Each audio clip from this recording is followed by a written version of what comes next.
Candidates Forum. So you are the brave ones who came out in this horrible weather. Oh, no, it's gorgeous outside. I just came out from New York. What am I saying? So thank you for being here. We really appreciate it. I'm Julie Botel, as many of you know, COASI, and it fell to me to organize this Candidates Forum. I was happy to do so.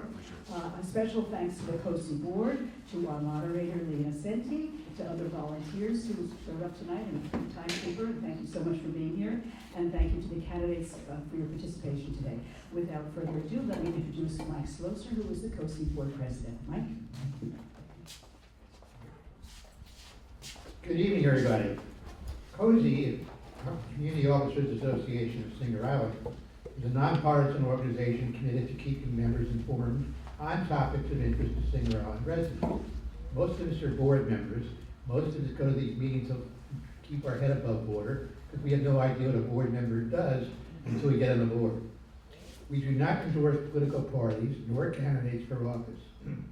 It is our purpose in sponsoring forums such as this to provide you with an opportunity to hear candidates discuss issues that are of importance to you. By doing so, we hope that the information you hear today will help you cast an informed vote for the councilperson seats in our city. As a sidebar to that, most of us go back when we come to a COASI meeting and tell everybody about what we heard at the COASI meeting. So in that spirit, we're here today, and in that spirit, I want to introduce you to a very talented writer, very talented member of our community. Let me introduce our moderator for the forum, Leah Senti. Thank you, Mike. So my name is Leah Senti. I live here. Of course, on Singer Island, and I do write the newsletter. It's quarterly. The next one will be out in March. Welcome to the Candidate Forum for Council Districts 1 and 3. Thank you, COASI, for hosting the event. We're going to be following the Women Voters National Guidelines. The candidate supporters are expected to conduct themselves appropriately. Disruptions will not be tolerated, and disruptors will be asked to leave. Looking around, I don't expect that to happen here tonight. Please hold your applause until the end of the forum, and then you'll be able to applaud as you like. Please turn off your cell phones, or at least turn your ringers off so we're not disturbed. In front of the candidates is our timer, Jim Gleason. He'll be giving each of you a sign when you're running over. We have 1 minute, 90 seconds, and 2 minutes, so you'll know when your time is up. Time limits have to be strictly observed because we only have 90 minutes for you guys, and we want everybody to have their fair share of time. Each candidate has a 2-minute opening statement. Candidates drew from a hat. You guys each pick one, and that'll tell us who's A and who's B, please. Who will determine the opening statement order. Following the opening statements, so that's 8 minutes, there are a set of 4 questions. The general topics have been given to our 4 candidates ahead of time. There will be audience questions until we run out of 90 minutes. At the end of 90 minutes, our 4 candidates will stay, and you can talk to them as you like at your own leisure. You've been provided with index cards at your seat. If not, raise your hand and we'll bring you some index cards to write your questions.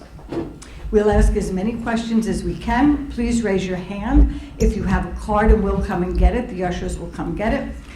You're welcome to submit as many questions as you like, and the COASI representatives will review the questions, screening out any personal attacks, so I don't expect that. The views expressed are those of the candidates, not of COASI. COASI has not coached them in any way. And as moderator, I don't endorse any candidate. Your questions will be combined or restated for clarity. So they may not sound exactly as you wrote them, but they'll be in the spirit of what you wrote. Each candidate is asked the same questions, and they have 2 minutes to respond. When all the 4 questions are over, each candidate will have 2 minutes for a closing statement. So let's begin. We're going to start with candidate A. So which one, who's A here? You're B, you're A. So District 1, Candidate A. So Bruce Guyton will speak first, and then Chadwick will speak second, And then we'll have Shirley speak third, and then Cedric will be fourth, 2 minutes each. And Bruce, you can look over here for our timer so that you'll know where you are. Okay. Ready? You're on. My name is Bruce Guyton, and I am running for office because the chaos has spiraled out of control. Campaigns are about contrast. I would like to contrast myself with my opponent. Let's start with government experience. Government experience is dealing with working on the staff of a government agency, not being elected, working day to day in the government agency. I have 26 years with the county and 4 with the Village of Royal Palm Beach. I have 30 years working in government industry. Next thing is being an elected official. My opponent has been elected 2 times, and he has multiple employee complaints. I was elected 3 times, and I have 0 complaints. Education.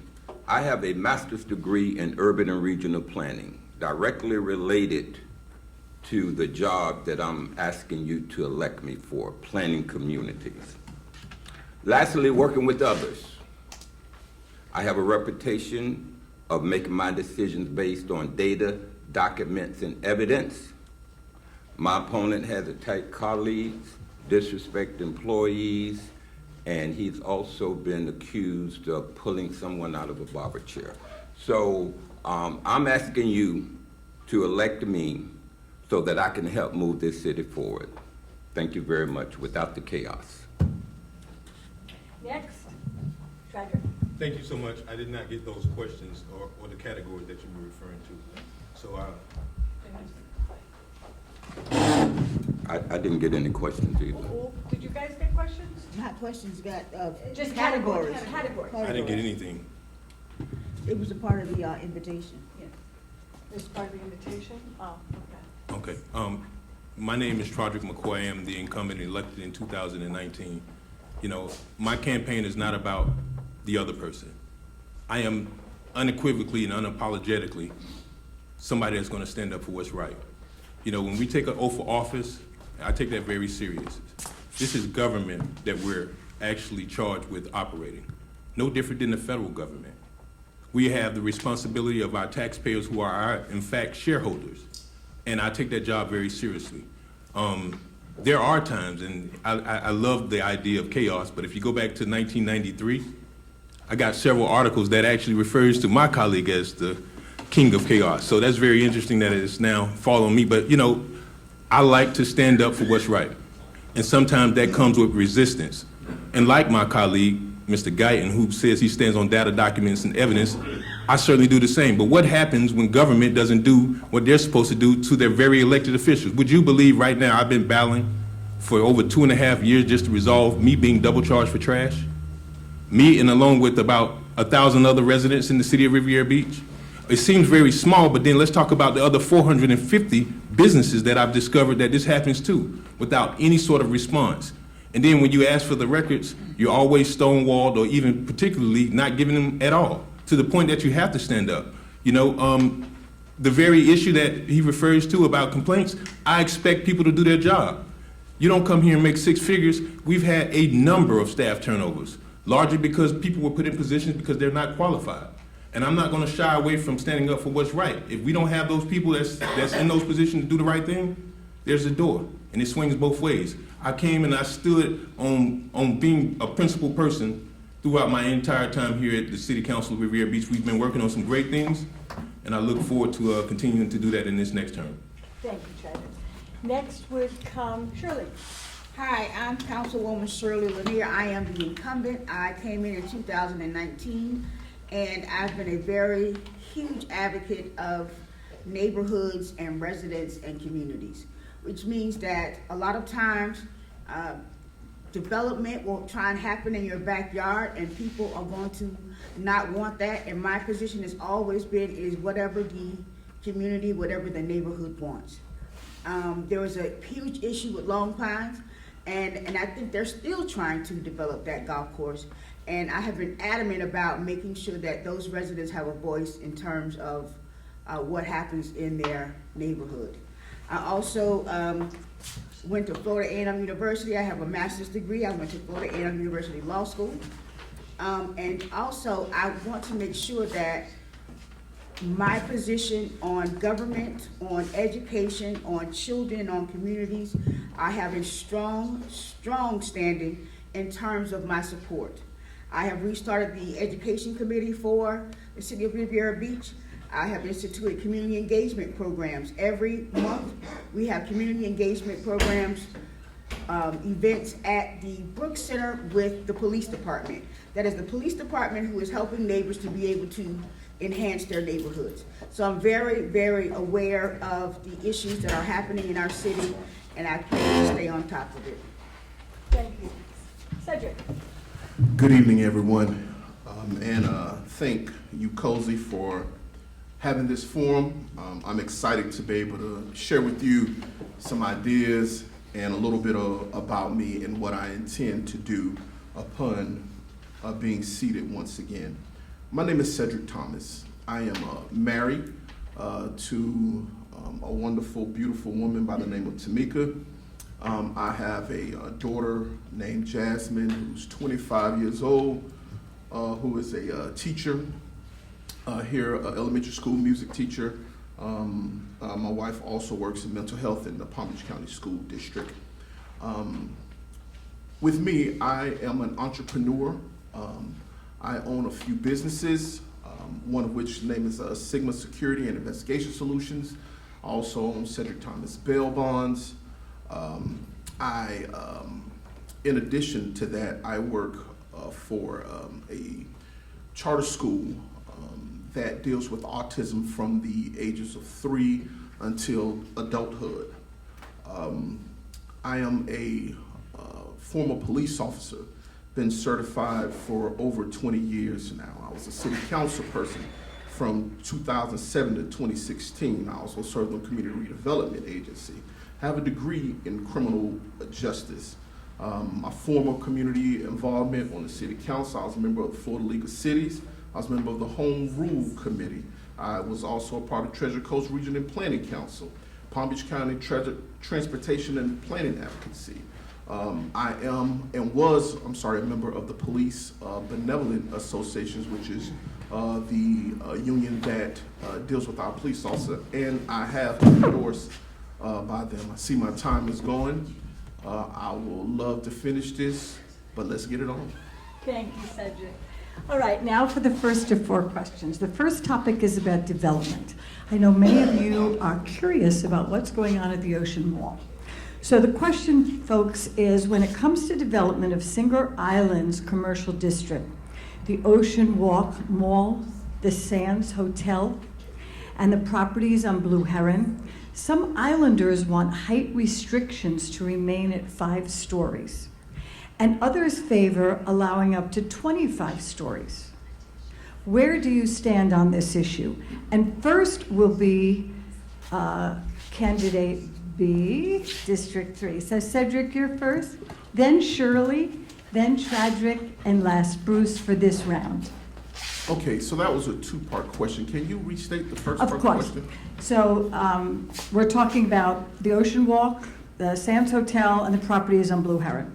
5 stories or 25 stories? Okay. Where do you stand on that? Well, so on the buildings that are owned by the city, which is the Ocean Mall, there's already a restriction in place for that, and I support that being that. The question about other places outside of there, I support what our code calls for. If our code calls for a certain limitation, then that's what it is, unless there's rules that are followed to get more height or more density with that. Now, if the community is saying that we support a restriction on that, then I'm a voice for you. I have no choice but to listen to what the community is saying, and I will do that. But to stay in a forum and not understand exactly all what's being done, that may be some of those questions that were passed around that didn't get passed to me. But I'm going to look at everything on its merits, but I will be respecting the voice of the community in which that particular project resides. Thank you, Cedric. Shirley? I have had this question asked before, and as you know, my position is what the community wants. A lot of times, the business community is not, they're dismissive of the community and the people who live there. So I think that the bigger issue here is, what does the community want? What do the people who live near here want? What do the people who live in this neighborhood want?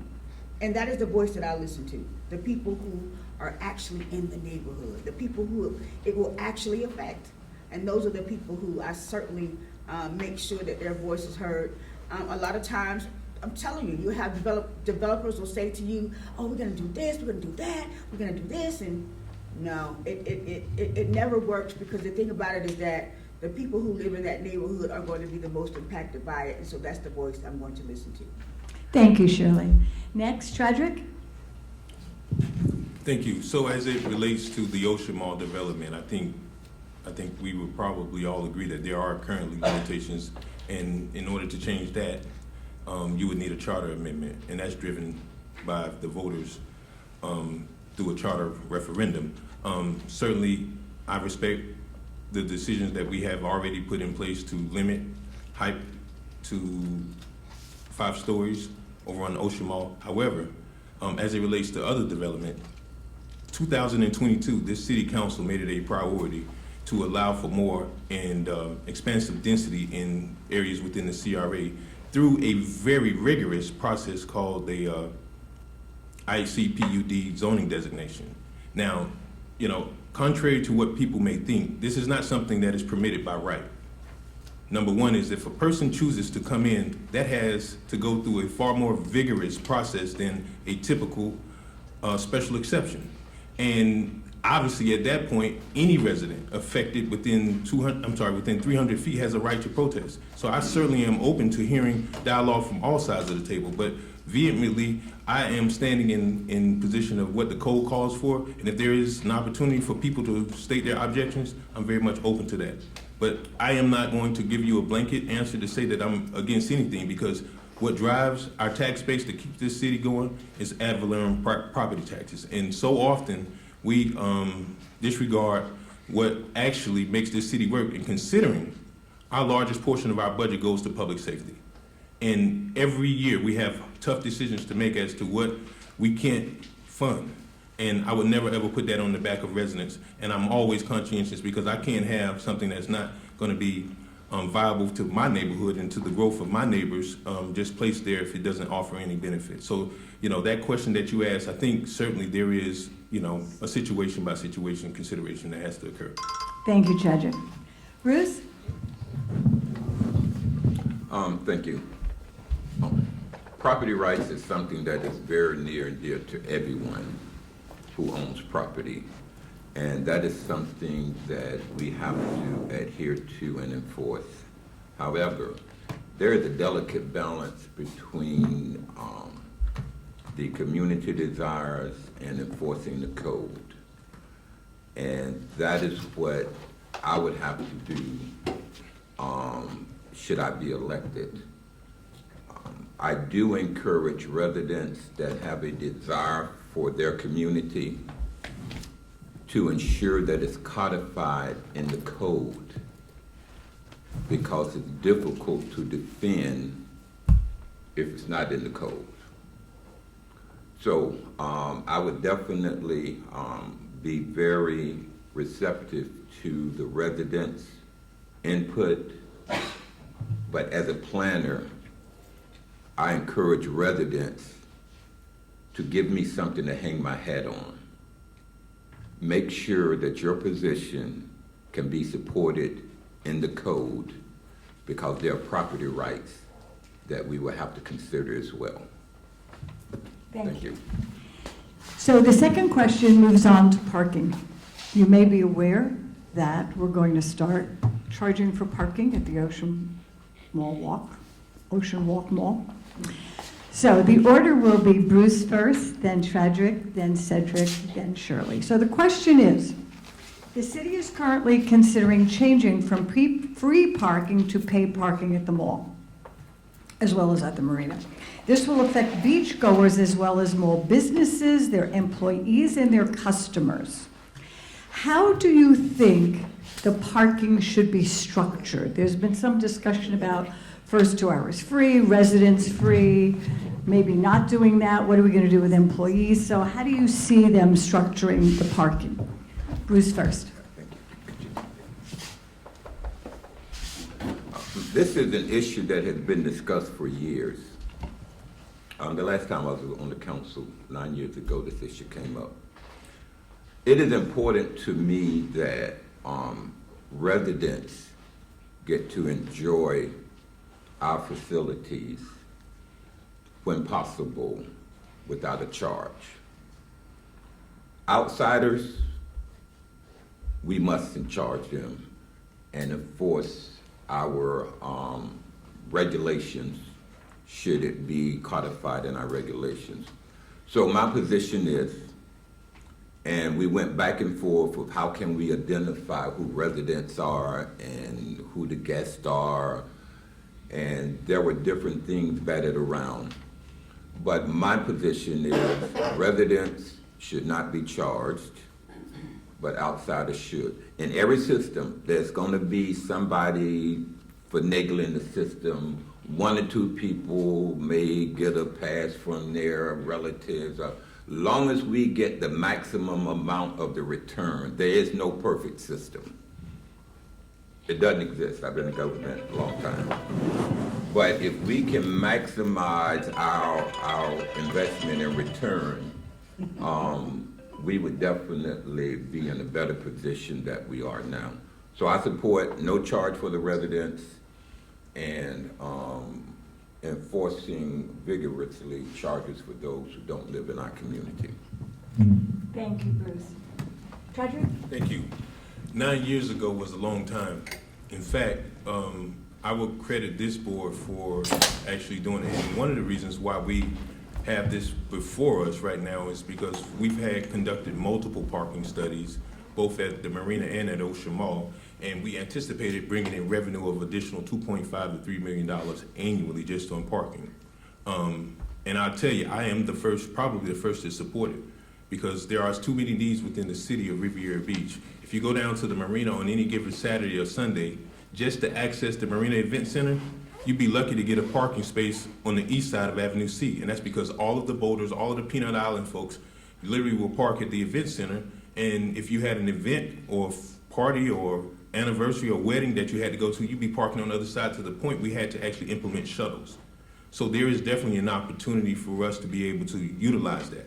Now, I will tell you, I think at the credit of one of my colleagues, Dr. Spiritus, was very adamant that we were not going to we shouldn't vote on an ordinance until we actually had a plan to address the very thing that you're speaking of about residents. Now, me personally, I have recognized Lake Worth Beach, Clematis, anywhere you go to any kind of business that you're gonna have a night out, gonna have dinner, you can expect to pay for parking. And I've literally looked around, I mean, even in Delray Beach, there is not one singular city municipal-owned facility that access to the downtown nightlife area where there isn't parking. I do think that there has to be a balance of making sure that those people that are residents, that we do create a program that allows them, and obviously, there's no situation where you can expect an employee to pay. So we have to build that program out, and that has been discussed, pretty detailed here at our city council in doing that. Thank you, Chadwick. Next comes Cedric. Yes, we did kick this around years ago when I was on the council as well. It never came to a full vote or resolution. We did many studies. Do I think that we should charge for parking? Absolutely. Do I think that any of our residents should be charged? No, I don't. The problem that I have with this is, first, how fresh are these studies? Now, we do know that we're going to get some revenue because we're not getting any revenue of it. And where does this revenue go? What do they do with it? You know, is this just for another outside business to make money, or is the city going to be able to do this? These parking studies cost a gang of dollars, and we still haven't addressed the need for it. Having a revenue base to say we have another problem in the city, when we're going to have those issues, all of those things need to be ironed out. Who owns the meters? You know, who does the maintenance on it? All of these things make a big difference. So the punch lines of just saying it's more revenue, it is, but what happens after that? And to be honest with you, we've never had paid parking here except for on the backside of the Ocean Mall. You know, which is fine. Like I said, I was a police officer. We used to have to take the monies and take them to the bank. So I remember all of that, and I never knew how much money it is. But I do say that it's an issue. I have a parking citation that I got in West Palm Beach just about 2 weeks ago, and my meter wasn't expired, right? So in order for me to get that fixed, I can't go to the city of West Palm Beach. It's a company out of Orlando that I got to debate back and forth.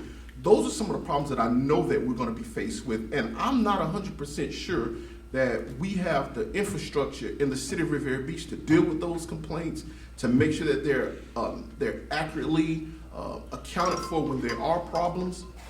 Am I really going 2 minutes that fast? Okay, all right. Okay. Thank you, Cedric. Lastly, Shirley. Thank you. Did you guys see any of those parking meetings? They were volatile because the residents were saying no. I don't think they were saying no to parking, paid parking in general. They were saying no to parking for residents, and I get that. And I'm sure that the residents in that room knew that, because they didn't know who was going to pay for it, them or outsiders. So I think that we got the message that that the residents should not be paying for parking. And I understand the balance here, because we are talking about taxes, we are talking about revenue, we are talking about the fact that we still have to keep the lights on, we still need to be able to pay our bills, we still need to be able to pay for public safety. We need revenue in the city. It's just a fact. And we're trying to look at different ways in which we can do that. And I think the parking itself is a good start. I don't think that it's fleshed out all the way. I think that we still have some tweaks to do with it, but I think it's a very good start in terms of looking at other avenues for revenue in this city, given the fact that taxes are high and people are paying property taxes, and that's what keeps us going. So to lessen that, we need to be able to look for additional revenue, and I think parking is where it starts in a sense, but don't rope the residents into it. It is something that the residents can enjoy, but the outsiders, I can say outsiders, but people who don't live in the city can be able to enjoy it for a price. Thank you very much. The next question is about submerged lands. We're all very interested in the submerged lands.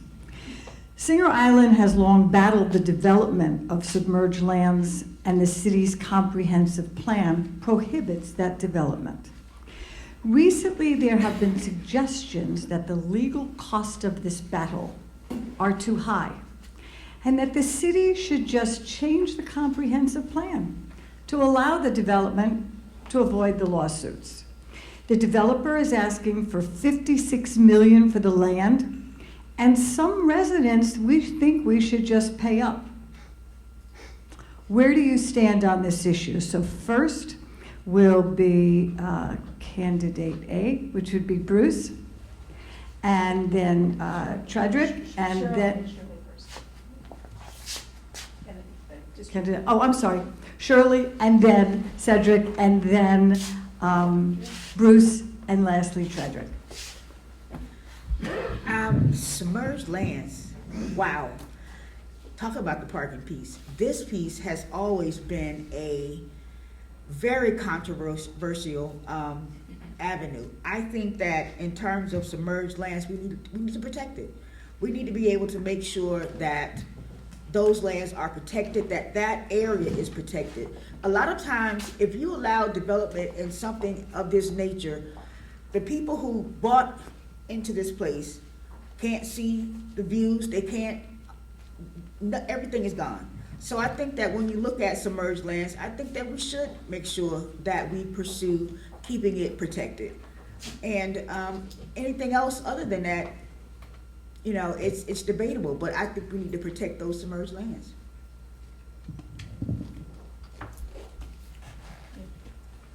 Next, yes. Protected. If somebody else owns it, it's theirs, it's not protected. Now, do I think that it should have been purchased by the city? Yes. If you wanted to protect it, you buy it and you make sure that it's protected. If you, and you can see on my rat card that I said that I'm opposed to any development in the submerged lands here on the island. But in order for you to do that, you're gonna have to find some way of ownership of it so that you can do it, either by the state, by the city, somebody needs to do it. But when it's owned publicly, unless it's eminent domain, then you're gonna always have this fight. So I don't wanna get with the pretty words and the pretty things. It's gonna cost. It's gonna cost you either by lawsuit or by legal action, or the city or the state or some type of entity is going to have to buy it in order to protect it. Do I think it should be protected? Yes. Whether I lived over there or not, I think it should be protected. The lands that I see don't look like they need to be or even can be developed without some type of real issue or damage happening to that area. So I don't support any development on that area, but either you're gonna pay the money in the lawsuits or you're gonna pay the money for the land. And I'm willing to do both. I'm willing to fight to make sure that it stays to where it is, but 56 million is gonna be either what you pay for it or 56 million is gonna be your legal cost for it. And if that's something that we are inclined to do, then we need to do it, right? You need to go ahead and bite, at the apple. There's a million things that we have to do in the city. This is definitely one of them. Thank you. Bruce, you're up next. I have been on record for a long time being, and y'all can tell him, Fane Lowe's my worst nightmare. He attacks me when I'm not around because of this issue. I have fought it for years, and I will continue to fight it. I am adamantly opposed to it, and it's not because of him. He's way in left field, but I don't support the development on submerged land. We need to do what we need to do to protect it. We need to understand, though, that the best way to protect it is if we owned it. Now, that I do support. And we need to try to figure out how that can happen. But I do not support development on submerged land. And my biggest nemesis, Fane Lozman, would be over here on election day trying to get you all to vote against me because of this issue, because I do not support development on submerged land. Thank you. Thank you, Bruce. Frederick, Leslie? Thank you. Apparently I don't run in those circles because I've not heard any proposals of actually the city buying that land at all. Certainly considering $56 million is more than half of the city's operating budget. So if that's something that has come up, it certainly hasn't been within the circles of something that has been shared with us in our official capacity. So perhaps that may be some information I'm not privy to, but I will tell you, I have certainly been against that. In fact, if I can remember correctly, either on the first or second reading, I was the one that introduced the motion to declare those submerged lands as special preservation. While that is a start, and I know currently we have some litigation that's occurring by, but I'm not gonna sit here and give you false hope. I'm very pragmatic, but let's be for real. Our operating and capital budget within the city of Riviera Beach is about 150 million total. I think it's about 130 almost for our operating budget. I don't see a situation where we're just gonna be able to dole out that amount of money to purchase submerged properties. I think certainly we can rely on our county partners, which they have a much larger pocketbook than us, and our state partners, which I know Representative Caruso has been great with helping in that regard, but that's not been a proposal that I particularly heard of actually purchasing. In fact, this is the first that I heard tonight, but I've been very much opposed to developing on those submerged lands. Thank you. The last question. The last question is about redistricting, and the order will be first Tradrick, and then Bruce, and then Cedric, and lastly Shirley. So the question is, as we know, the city has a council person for each of 4 districts. 4 council people, plus there's a 5th council person who is a council person at large.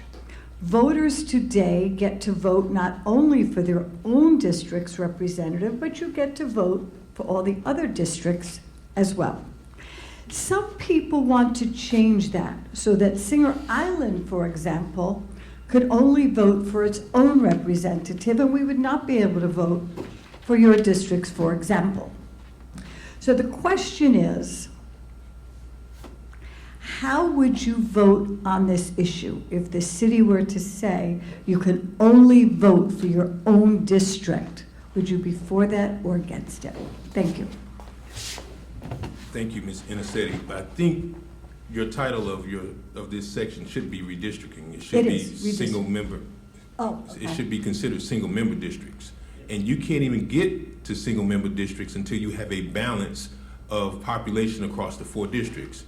And I'm sure this has been pretty controversial, but if you recall a couple years ago, I literally had sat down with the manager and I said, I have unequivocally the largest district. District 1 has expanded westbound for at least 3/4 of a mile that was not developed in 1970 when the boundary lines was created. Thus, all of the growth occurred in my district. I mean, from everything on the Congress Quarter. So in order to even have a conversation about actually having single member districts, the districts have to be balanced. No different than what happens to congressional and legislative districts. And I've spent time working in the legislature on 2 separate cycles of redistricting maps. So I would very much be in consideration. And part of the problem I think occurs is there's a lot of misinformation that goes out there. And I think redistricting is not the issue. I think more or less getting our community engaged. The most important piece is that in our municipal elections, we have anywhere from 3,500 on a good year, maybe up to 4,000 people that actually vote. So I think if we move to that, we will have a very diminished voting population that's gonna come out to the tune of maybe, a race that actually has 1,200 people that decides. So I would very much be cautiously optimistic about moving in that direction of single member districts. Thank you. Next, Bruce. Thank you. I do not support single-member districts. My opponent suggesting redistricting and moving the Island district out of the island, which increases the possibility of somebody representing the island that doesn't live in the island. I don't support that. I support using the population as the vehicle to determine our districts, and some support using the census. I don't, because that is not what our charter says.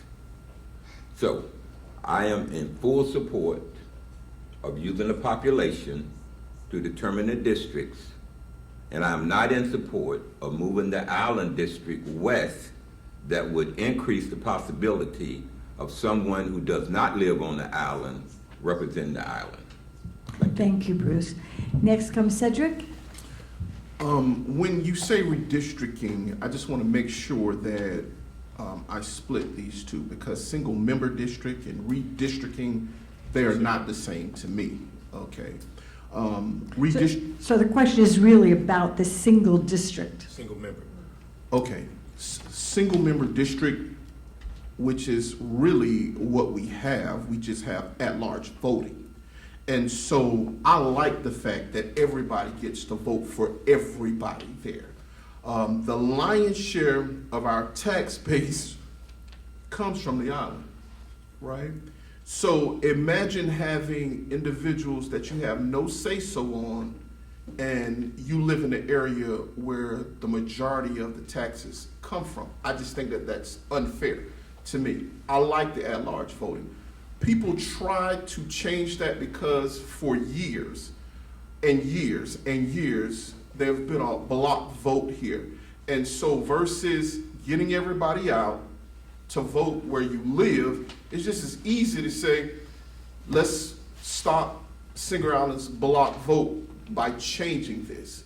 I do agree with Councilman McCoy on that fact. If you did do that and made it single member voting, that the voter turnout is going to be terrible, right? You literally will have no say so, and you will be outvoted because you'll have one member and 4 others that you would have no say so on. That would be a terrible idea. So I don't support that. I would support changing the districts, not taking away the island's vote. I believe that they need one. But over on the west side, where it does need to be redone, I mean, we have to do it every 10 years. We do have to look at it. We do have to have something about it so that we have something done about it. But I don't agree with making it a place where somebody's disenfranchised, whether it's the island, whether it's the mainland. Thank you, Cedric. Lastly, Shirley? I do not believe in single-member districts, but I do believe in making sure that each of the districts are equal. That's fine. On the council, and this issue coming to us, there were issues in regards to wanting the boundaries to be pushed, wanting the boundaries to be pushed out. I think that what happens is that people do get disenfranchised. And when you have single member districts, you have, right now the districts are very uneven. Mine is the 2nd largest district, and mine go all the way out to Military Trail. So all of these nuances that happens when you talk about redistricting, it has to be considered. And I know that congressional districts do it all the time, but we have to be very careful about how we do it. The situation here is that we want to make sure that people are not disenfranchised, but we also want to make sure that it's an equal voting block. So no single member districts, but I'm all for making sure that everything is equal. Thank you. So those are all the prepared questions. Now we're going to go to questions that you submitted. And the order will be District 3, Candidate B. So that would be Cedric first, then Shirley, and then it would be Tradrick, and then Bruce. So the question is, in the past, the city has been embarrassed by the media reporting rancor and physical altercations among city council members. If elected, do you promise to act professionally from the dais and demand the same from your colleagues? Well, I guess the short answer to that is yes. I'm a very passionate person, and I can understand how things may get to a point where you want to be physical with somebody. But I submit to you that I will be in full self-control to not put my hands on anybody, whether it's a city council meeting or anywhere else. I do believe in decorum, and that's the way that I will be controlling myself and my behavior as I represent you. Thank you. Shirley? I don't think it should ever get too physical. You feeling like you want to physically attack someone. I think that we are talking about government. We're talking about things that are very important to us. There is a way in which you communicate with people. There's a way in which you talk to people. There's a way in which you engage with people. And I think that in the past, that has not happened. People have, resorted to physical altercations. And that is just not good for the optics of this city. I mean, I say this all the time. Investors see this kind of antics, and they don't want to put any money here. They say that if this is what they're doing over there, then why should I put my money here?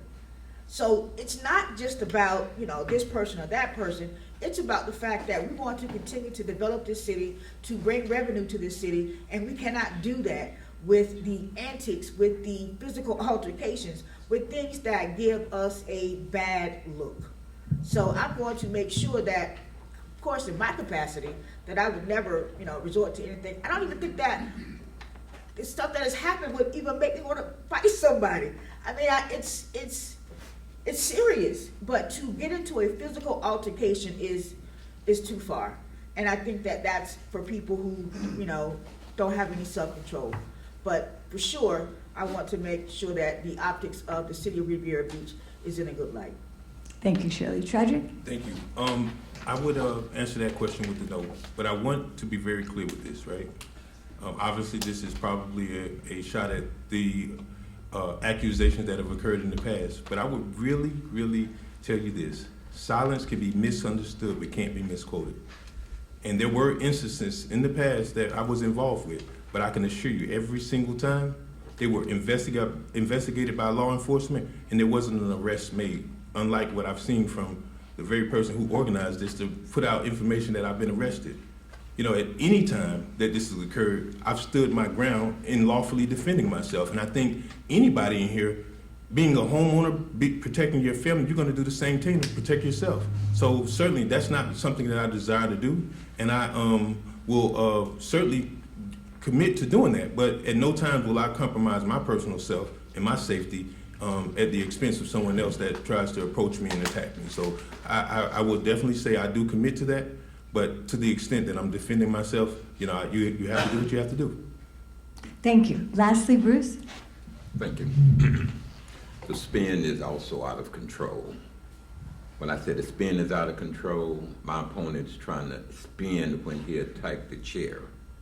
He physically attacked the chair. There's no justification for that at a council meeting or anywhere. It's bad for the brand.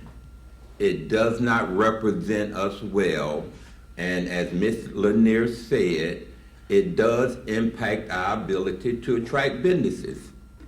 I mean, I've been in the game a long time, 30 years in politics, more than that in government. That's a spin that you just heard. And other than saying, I'm wrong, I never do it again, and I'm not telling them what to say, just fessing up.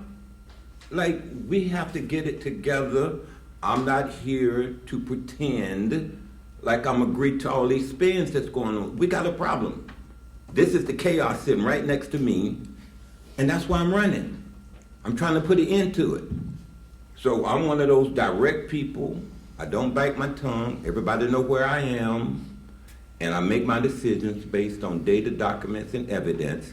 And the evidence have shown me that Trodrick is not good for the Riviera Beach brand. That's my opinion. Thank you. The next question, the order will be Bruce, then Tredrick, and then Shirley, and then Cedric. So this question is about mangroves. So the question is, why wouldn't the city of Riviera Beach apply eminent domain on the mangroves on the west side of North Ocean Drive to protect them? There would, I'm first. Yes. In order to apply eminent domain, there would need to be a public purpose that it's going to be used for. You just can't do it arbitrarily. So the city would have to identify the purpose for the eminent domain, and it needs to be a purpose that is going to benefit the public.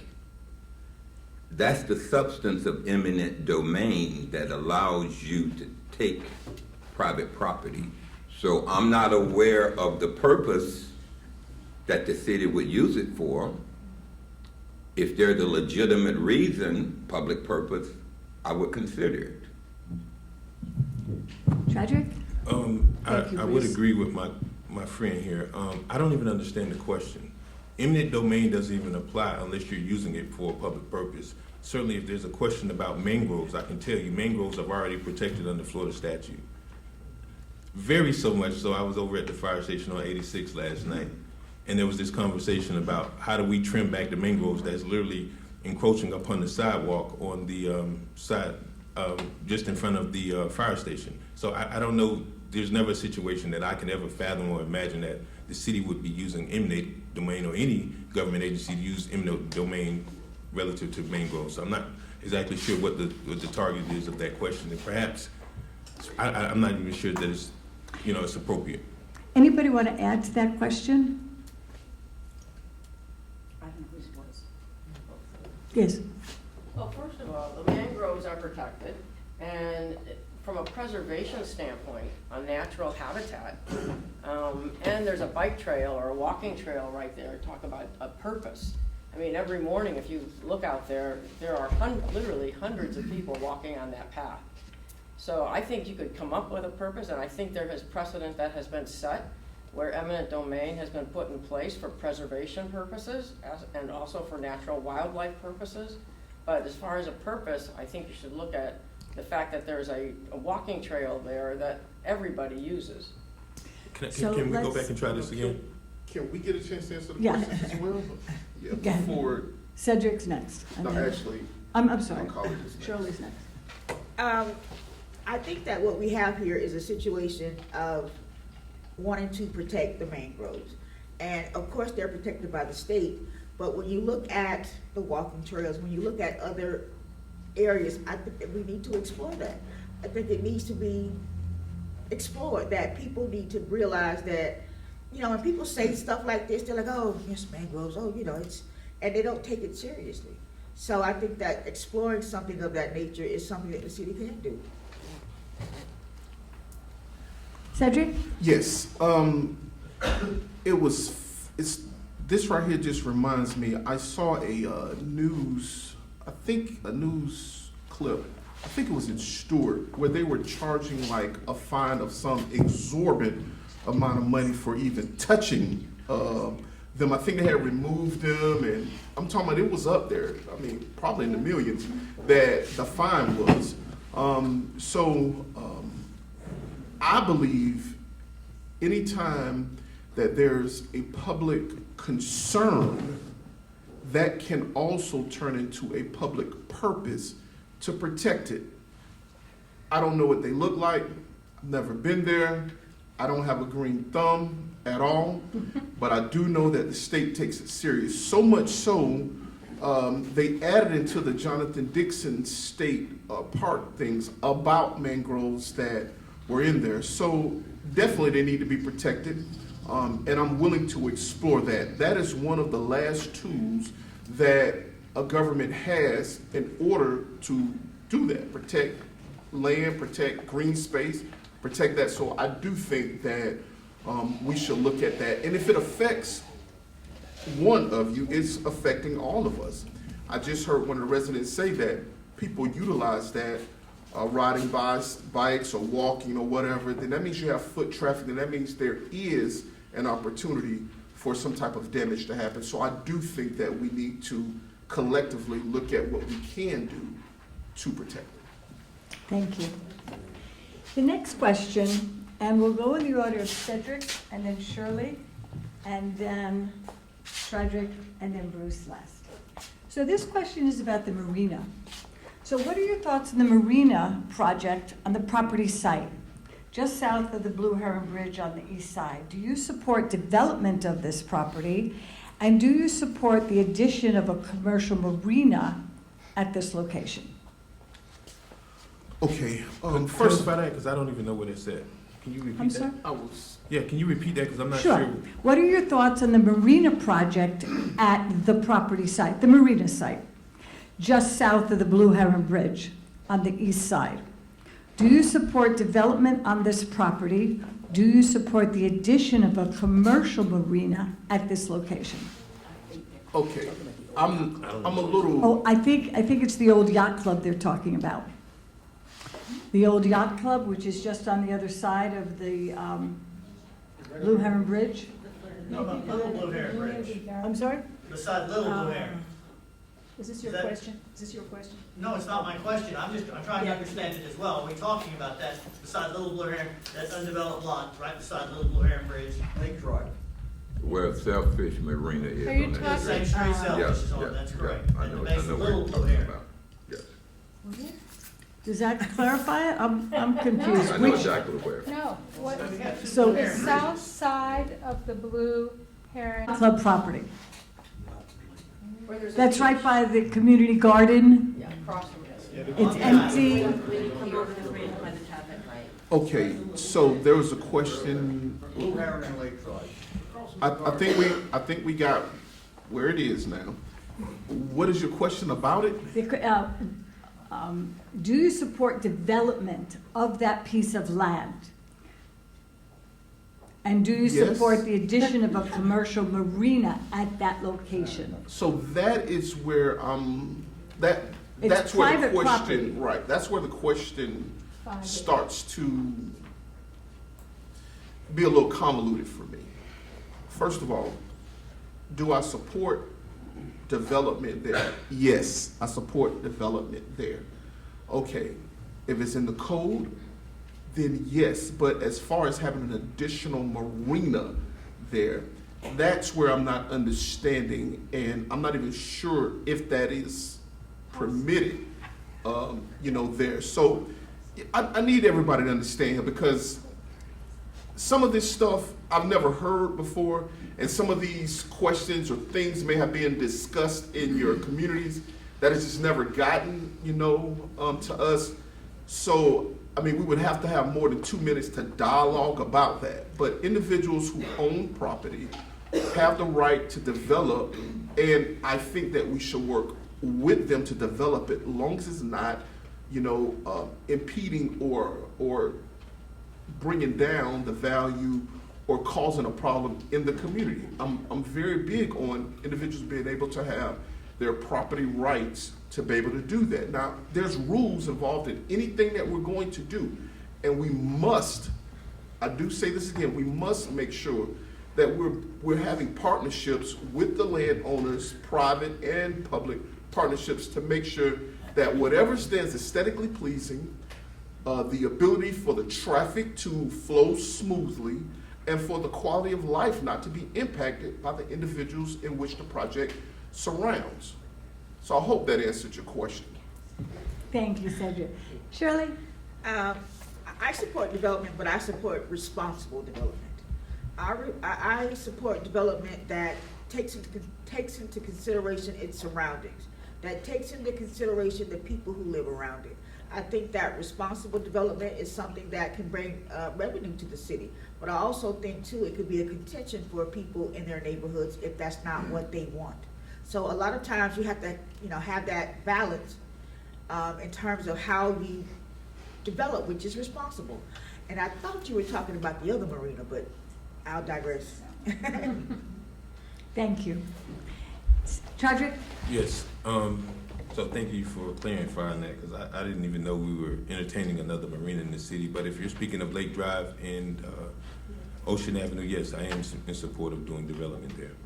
It's just that simple. I don't want to carry on with all of this. I would hope that we can get some more clarity in these questions, because, some of this stuff I'm hearing for the first time, but yes. Thank you. Just that Bruce? simple. Yes, that is private property, and I do support development as long as they comply with our codes. That's it. That's it. Okay. So the next question, and we're doing great on time, is what revenues does the city of Riviera Beach receive from the port of Palm Beach? Do we get any revenues? And has the city of Riviera Beach considered developing the waterfront of the port? Because it would be a tremendous potential for revenue. So we'll start, Bruce, who went last, will go first, then Chadrick, and then Cedric, and then Shirley. I don't remember the city getting any revenues of any significance from the port. I do recall that we used to, and that might have changed in 9 years, so I haven't been inside to know the details of what the relationship is now. As it relates to development at the port, if that were a possibility, I don't think it is from my experience. I would be open to doing something with the port, but I've served 3 terms, and those discussions never reached a serious plateau as it relates to development there. Thank you, Liz. Chadrick?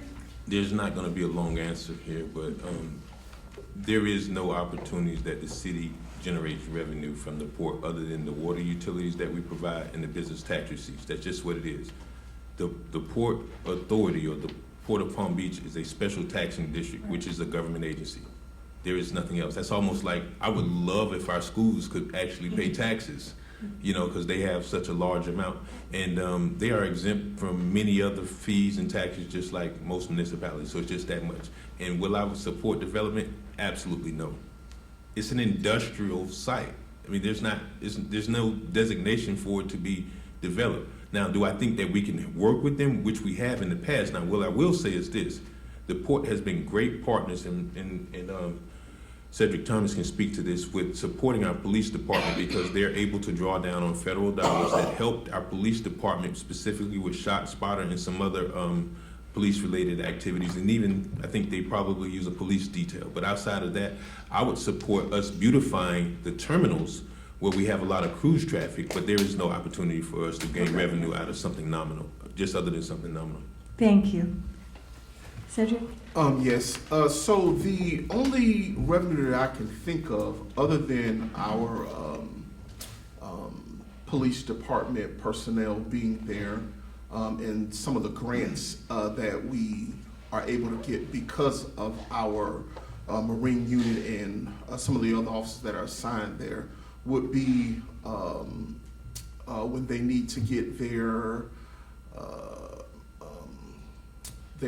when they're building their fees, their permits and everything. But because they are special tax districts, most times they can issue their own permits as well. So I think that we've had some times where we've tried to charge them some fees and they decided that they didn't want to pay those, so they issued them themselves.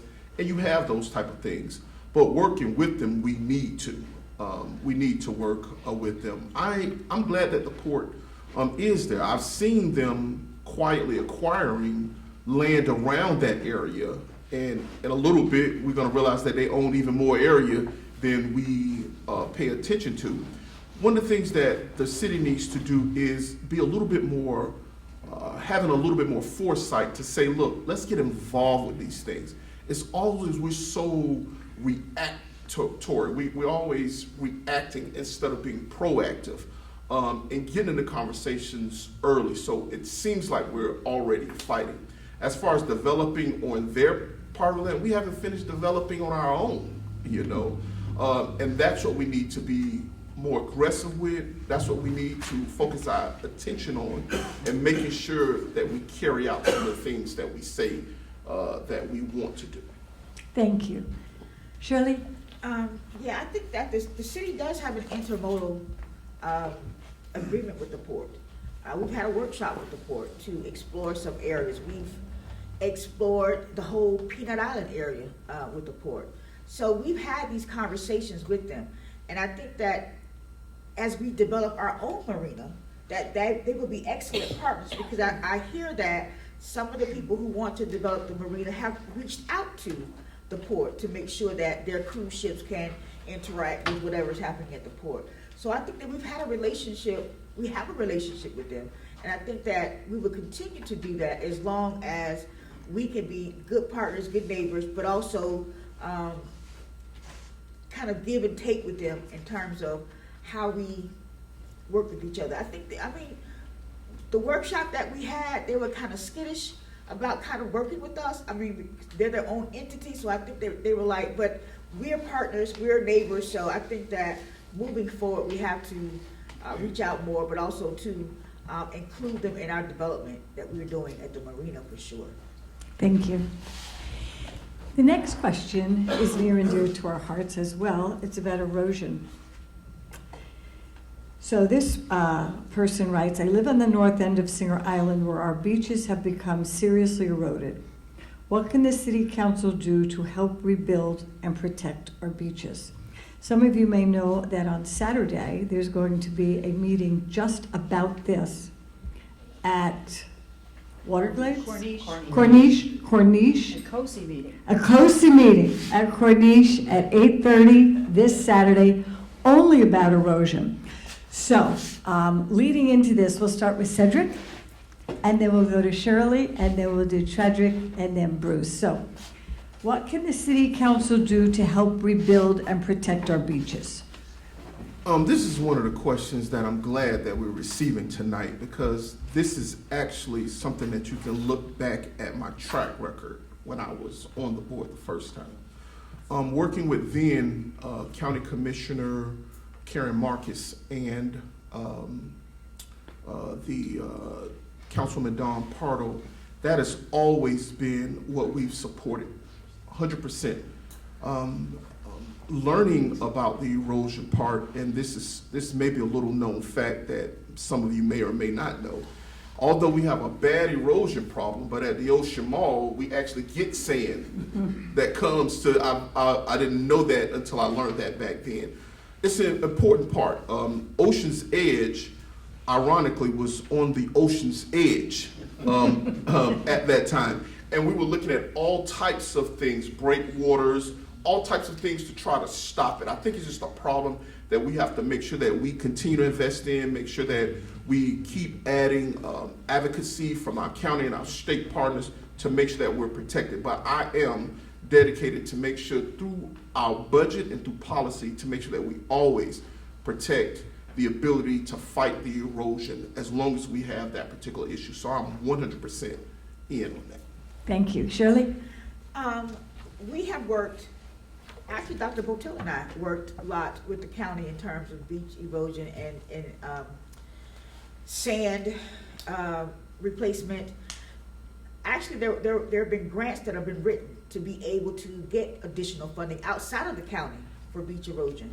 So we've made that a priority in terms of what are the issues for your community. So when we look at Singer Island, that's a big one in terms of beach erosion. So we have that as a part of our budget to make sure that that is something that we look at. But I want to say that when you are looking at beach erosion, you have to understand that it's not going to stop. It is something that is going to continue and continue and continue, and we have to be able to have the foresight to know that this is a long game here, and that we have to do everything that we can in terms of getting other resources to be able to look at that. Thank you. Chadrick? I mean, these questions are, I'm wondering, are these for real? Every single year, the city of Riviera Beach, I think it was this most recent budget year that we put $750,000 in our budget for beach erosion. That's what we do. And that's, I think, in addition to the funds and the work that's being done by Palm Beach County. So yes, I'm very much in support of that. Bruce? Definitely. This has been a long time issue, and what I discovered is going to take a collaborative effort. The city cannot do it by itself. So we have to work with the county and in some cases with the state in order to address it. This is not just a Palm Beach County problem. It's up and down the coast. And it's something that the state is aware of, the county and the city, and we just have to be persistent with it and continue to do what we can with what we have. Thank you. We have one last question from the audience. To me, this seems a more simple question. What can you do to prevent the fishermen from cleaning their fish and leaving their guts and garbage on the Blue Heron Bridge? It is disgusting. So let us start with Bruce, and then Chadrick, Cedric, and then Shirley. If I'm not mistaken, it's actually a state road. I can remember when there were some issues in the past and the state came in and had to correct it. So, but it's within our jurisdiction. And I'm not sure if we can. I'll help you out if you don't know. If we can create codes. He knows I don't talk to him. If we create codes to address that problem, But it's a state road, and I'm confused, and Yeah, you're confused. Mr. McCoy, Let- but I admit it. Well, when no. But I think the question is a operational question, right? It's And a code sometimes, compliance, maybe. well, sometimes we get hit with those questions about. Let me tell you, you'd be surprised. McCoy, there's a dog running loose in the neighborhood. Make an announcement at the city council meeting. But so this is handled on the staff level. But what I will tell you, our ambassadors are out every single day. And that's exactly what they do on the regular. And it should have been almost, if not daily, at least every other day, pressure washing that actual fishing strip. But that's exactly what they're charged with. And they work out of this very building in this office. So if that's not occurring, I'd be happy to follow up with it. But that is their role. Because I know every morning, 6 a.m., they get started along the Broadway corridor. And they run that route and right up Ocean Avenue. So that is certainly that we have anticipated. If it's not occurring, I'll follow up. But that's the very thing. And I do know we do have a new ambassador, clean and safe manager that works out of this building. And I think, if they're not doing it, that's a very easy fix. And, to that point, our clean and safe ambassadors were using golf carts. That's the most dangerous thing in the world, because everybody's texting and distracted. And we have actual trucks now that we're putting these folks in because they do that kind of work and they have the safety equipment and the MOT to actually get on the road and clean those. But I think certainly those things were anticipated to happen. If they're not, I'll make sure that I follow up with our CRA director tonight. So whoever asked that question at the end of the meeting, we'll be ending in about 10 minutes. Step up to Chadrick and ask him to help out there. Cedric? Growing up, fishing off that bridge, cleaning it, I understand this is what we do. I was on the board that started the ambassador program, and we started for just that. Now, I don't know if they are cleaning it, but it doesn't matter who owns it. We still want it to be beautifully kept and sanitary for everyone to enjoy, whether it's walking or fishing. And we do just need to make sure that staff is making sure that, that it's clean. Now, I don't know if it's still water out there. When I was a kid, there was water out there where you can clean your fish and push it back into their, into the water. I'm not sure, right? But I do agree that if I come out there to enjoy fishing or walking, I don't want to be walking in blood and fish guts. I do, however, would love to enjoy the fish that come from it. Mm-hmm. So I do want to make sure that it's a sanitary environment, and I just make sure that staff is doing that. Thank you. Shirley? This is ironic because 2 weeks ago, a friend of mine called me and said, my husband said he's not going back out to that bridge anymore to fish. That people leave the guts everywhere. They just, they're just so careless. And I said, well, let me make a call. So I did call the CRA, and they said their ambassadors go out there twice a week. But I said, maybe you need to step it up because the guy says he's just not going back out there. So I think that they do know now that the fish and the guts are on this thing daily, and that the 2 times a week is just not working for that bridge. So they promised they would do better. Thank you. So now we're going to wrap up, and each candidate will have 2 minutes to summarize, as you like. And so we're going to start with Cedric, and then Shirley, and then Chadrick, and Bruce, in that order. 2 minutes, please, each person. Thank you. Once again, I'm going to try to go as fast as I can. A few things I'm disappointed that we didn't talk about was one of the major issues that we have here was water. Now, I don't know if that was by design. I don't know what that was, but those are important topics that we need to talk about, and we need to address the individuals who've been there that allowed this to happen, right? And I get it. Nobody wants to talk about those things. Everybody wants to be fuzzy, and everybody wants to just vote for this person. But I'm asking for your vote so we can straighten that out first. So no matter if we're building at the bottom of the bridge here, or we're just trying to make sure that we have clean drinking and safe water to just abide with. We have those issues. We did not have one question about it tonight. We didn't get an opportunity to discuss it. We didn't get an opportunity to discuss the fines to the tune of about $1 million or more that we need to address this. The ironic thing about this particular group tonight, the 4 of us that are sitting here, we didn't need to address experience, right? Everybody here has served before at least 2 terms, right? So we're going to check that off the box. But It doesn't matter how long you've been there if you have not been effective. Nobody's been held accountable for the fact that we're going through this. And it seems that we're going to let one more opportunity to discuss it with the community go by that we have not addressed it. It has been found that we've had fecal matter in our water. And not just that, it was hidden from the residents for a year, right? I'm outraged about that. And although I have nothing personal against Councilwoman Lanier, she sat there. She's responsible. And if I sit there and that happened, I'm responsible. She didn't take accountability, so I want to assume her accountability and straighten it out. I want to serve you. I want your vote. I'm going to reach out to you. I'm not sending a surrogate. You're going to get it from me. You're going to get a text message from me, a phone call. I need your vote. I would humbly ask for you to allow me to serve once again. My name is Cedric Thomas. Thank you. Thank you. Shirley? Thank you. I want to respond to my opponent. You know, when my opponent was in office and the water was bad then, that council did nothing to address it. Nothing. They kicked the can down the road, and here we are 10 years later, and we had to take on the responsibility of not only building a new water plant, but to put money into the existing water plant.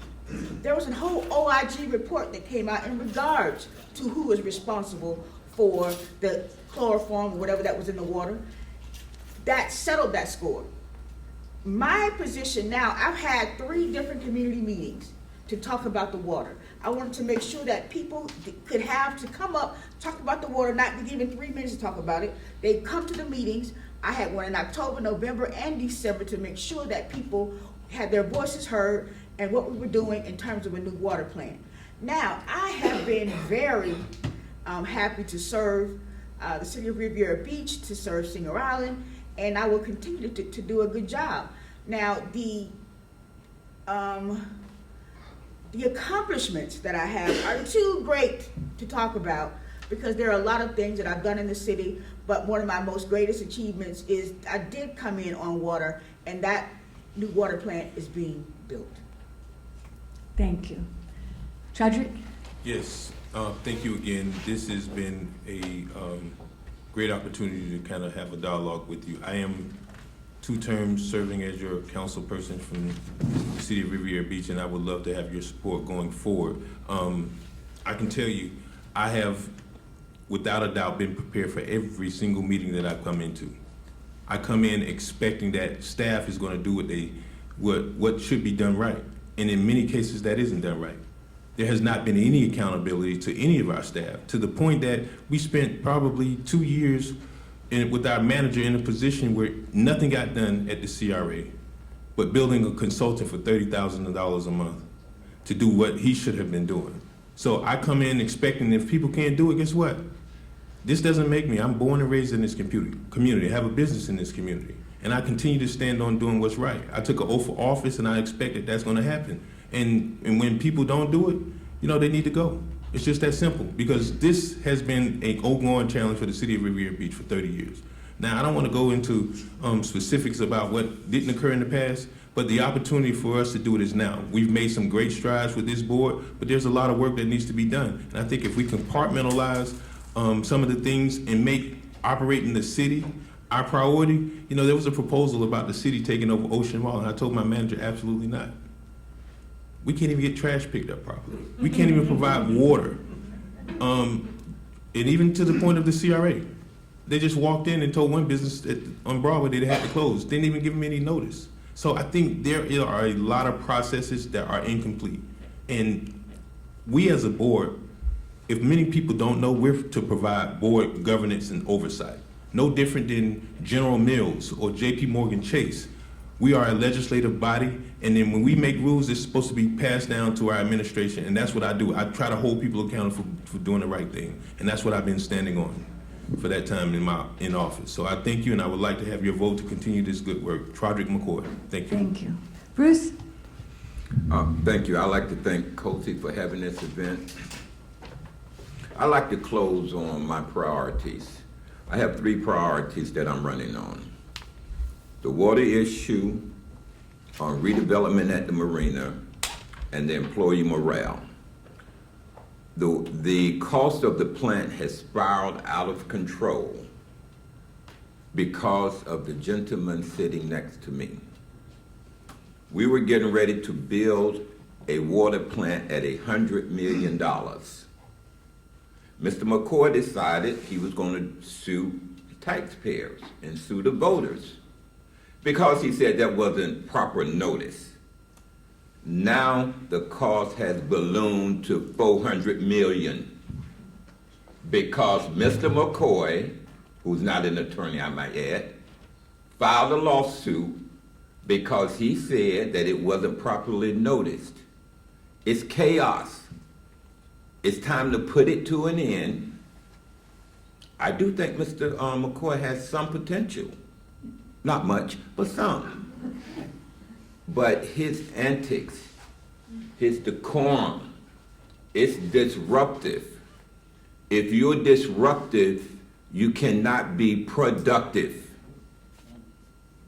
If you're disruptive, you cannot be productive. We need to be productive. It's time for a change. I bring experience, 30 years of working in the government industry. As an employee, my opponent has 0 years working in the government industry as an employee. I'm not talking about being elected, I'm talking about working on a staff. It is very important to have experienced people there during a crisis. And I'm asking for your support on March 11th to put an end to the chaos. Thank you all very much for your time. I know you have families and you're out so many nights. I appreciate you coming here to talk to us. There's never enough time to cover all the issues in our limited time in a setting such as this. Those of you that have other questions, please stay and you can approach the candidates as you like and have your own conversations with them. But I want to thank COASI for setting this up for us. And thank you all for handling the attendance. And with that, I wish you all a good evening. Thank you for coming.